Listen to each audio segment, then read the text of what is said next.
E essa menina que tentou me humilhar no Roblox, mas no final quem foi humilhada foi ela. Rapaziada, eu tava de boa aqui no Brookhaven tomando meu milkshake, tá ligado? Até que chegou essa menininha e do nada ela falou que era minha fã. Eu sou muito fã, tô muito feliz em te conhecer. Ah, que fofa, velho. Fico feliz, mano. Nossa, menina, você deve se odiar, né? Pra ser fã desse forçado. Gente que nem me conhece querendo falar o que nem sabe. Oxe, fia, tu sabe quem sou eu? Sim, já vi alguns vídeos seus e são Tá horríveis. Tá incomodada, só sair. Mano, deixa ela, sabe por quê? Nem todos têm mau gosto mesmo, né? Realmente, porque seus fãs têm péssimo gosto, né? Por gostar de você. Seus vídeos são forçados. Oxe, inveja mata, viu? Não tem inveja de Tá lixo. escrito o que aqui na minha testa? E ainda tem mais. Pior que você, só aquela espelunca que você chama de gato.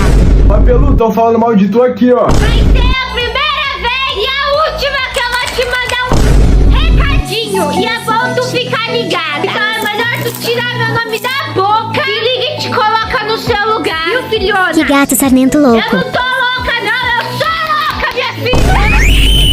Te levo pro outro planeta, muita coisa, muita